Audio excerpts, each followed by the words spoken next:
I mean, there were a lot of problems. I mean, he was gone. His schedule for work was awful. We had different ideas about how we should be raising our kids. We were fighting all the time. Yeah. And even when we weren't fighting, pretty short with one another. And kind of felt like roommates versus a lot of unrest within partners. Our house. And I never felt like I don't like this man or I don't want to be around this man, but I never felt like this is going to work. This is the man that I'm going to be with. So we could get through things okay, but we were never, that was it. We were getting through it and instead of living and rejoicing in it. And so I was feeling like I just need to wait long enough and get through it long enough until our youngest is old enough that he can be with Dad by himself, and I don't have to worry about all the little things that moms worry about. So I just thought, we'll just make it through this, and then we'll get divorced, and it'll be okay. It'll be fine. Then we'll just start over at that point. I was worried constantly, and I isolated myself because of it, and it didn't help anything. It only made matters worse. Miles was starting to get to the age where he was going to start asking more questions about Christmas. And Sarah had thought it would be a cool idea to take him to a traditional Christian Christmas program. I had been so burned by the church that I thought it's not going to be good if it comes from me. He's going to sense all of my negativity that I have towards the church. And so better somebody else tell him this story than me. And just so happened, the people that we had purchased our home from had gotten an invite for the Christmas program in the mail, and we got their invite by accident or on purpose. And it was close to our house. Yeah, and it was close to our Let's house. go.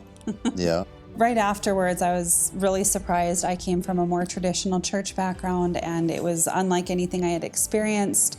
And it was just really a warm, welcoming invite. I thought the pastor came out and said hi to us on Christmas, and we're nobody. That's kind of unheard of. And it left a really good impression on me, and I thought this could be worth giving it a try, but I'm skeptical.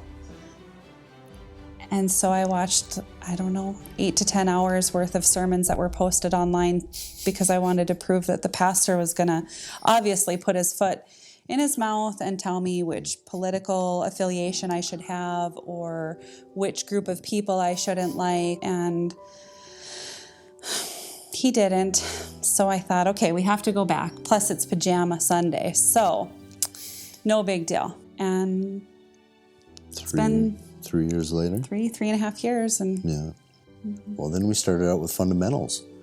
And I think that's probably where it really solidified our move towards the missional community group that we're a part of now. Because we met Mark and Ann, and we met Trevor and Amber. Dave. Yeah, we made some really good connections there. After fundamentals, I think there was something on Facebook that was a book study, and so I thought that would be a good point maybe for us to try another approach to improving our marriage. And we liked it so much, and we liked the people so much that we decided to join the missional community. The first book that we went through, there was quite a lot of angst between us still.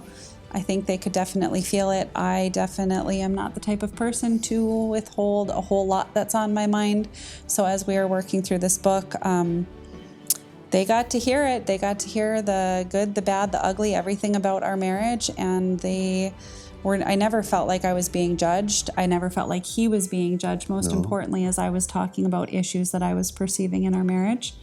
And it's only grown from there where... we don't really argue about a whole lot anymore. We don't have a lot of issues that I feel like I need to bring to the group anymore, where in the beginning I was very reliant on them. They gave me a lot of their energy. But it's so nice having a group of people that we know support our marriage and only want what's best for our marriage. Kind of before we started this path, I was really skeptical if it was something that we were going to be able to repair. I mean, we were on the verge. It was, communication was gone. It was a constant battle just to keep things together in front of our kids. But little by little, things slowly got better, with help from friends, with help from one another, and having the hard conversations that we didn't want to have before. I just feel like we've gotten so much out of our relationship with Surprise Church since we've been there. We don't always agree on everything, but we have that commonality of our Christian faith that kind of always brings back and centers the discussions. Yeah. Even on Sunday mornings, I never would have ever thought that we would be faithfully attending church. Like maybe when our kids get older, we'll go to church on Easter and Christmas, but now I think we've only missed a few weekends in the last 3 years that we've been there because I look forward to coming to church on Sunday. Yeah. I don't feel like I'm coming to church to be lectured. I'm coming for my motivational speech for the week, the boost that I need to continue on, because life's not always easy. It's not always fun or a walk in the park. And when things get tough at work or at home or with our kids, it's nice having that weekly reminder that there's a community of people that love you and that care about you, and that we're loved by God, and in the end He's got this.